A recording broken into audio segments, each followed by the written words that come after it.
Hello, my name is Christopher Loretano, and today I will be teaching you about the 4 disciplines of execution, otherwise known as the 4DX. In the introduction, I will be teaching you about step mindset versus pyramid mindset, and how most people approach their goals versus how they should be approaching their goals.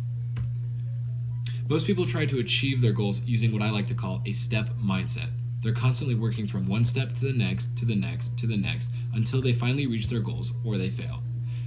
I believe that this method is very flawed and it has its downsides. With each step that you work towards, you may end up forgetting the previous step, or the previous step gets lost in translation somewhere.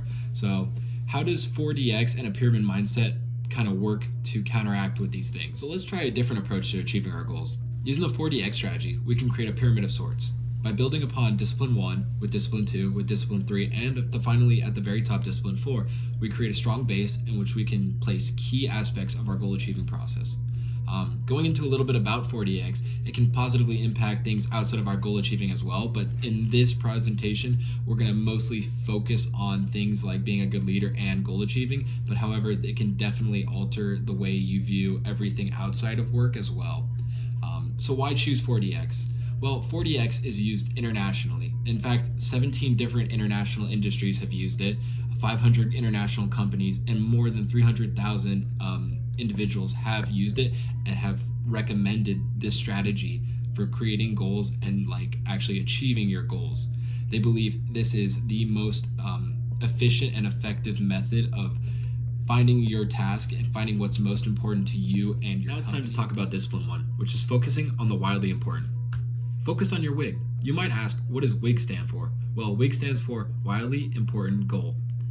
When focusing on your WIG, you have to focus your finest effort on the most important task at hand. There's going to be a lot of tasks you're given as a leader, but you have to divert your attention to what needs the most effort and attention at the moment.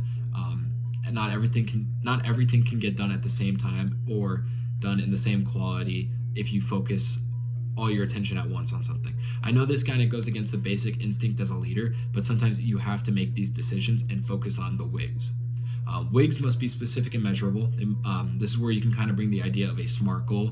SMART goals can help you kind of focus in on your actual goal and your WIG and kind of make it more measurable and in a timely fashion so you can figure out when you need to get everything done.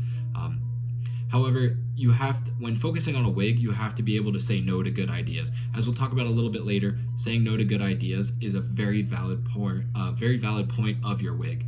And then additionally, there's an importance of finding both aspects of focus, both in your group and in yourself, in the tasks that you do.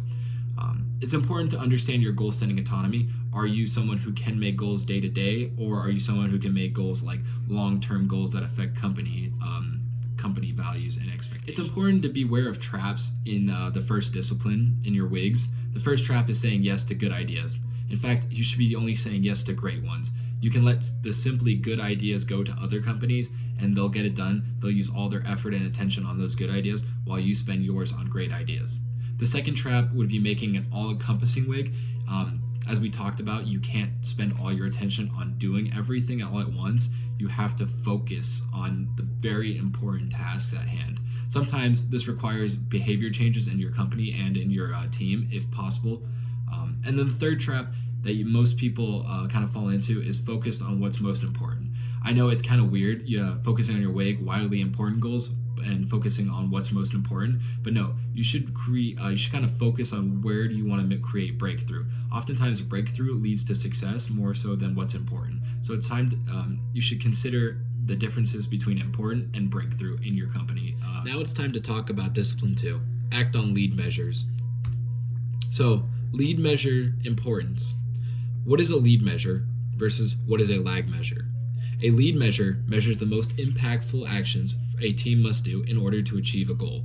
These are oftentimes hard numbers and hard data, while a lag measure is the WIG measurement that you cannot influence directly, that your team has very little control over. It's important to focus more on a lead measure while keeping mindful of the lag measure.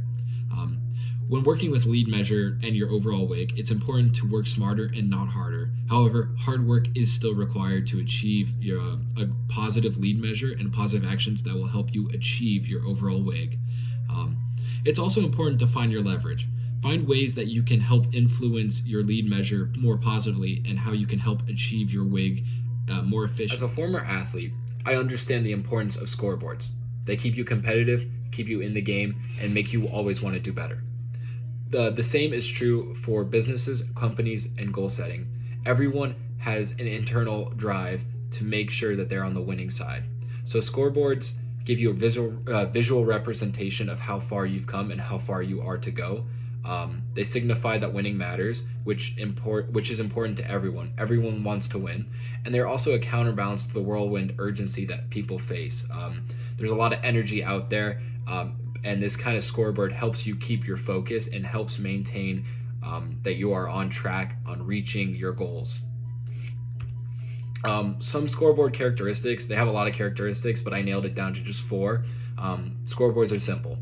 If they're hard to read, nobody wants to read them. Nobody knows if you're winning. They're easily seen and understood. That kind of goes with simplicity a little bit.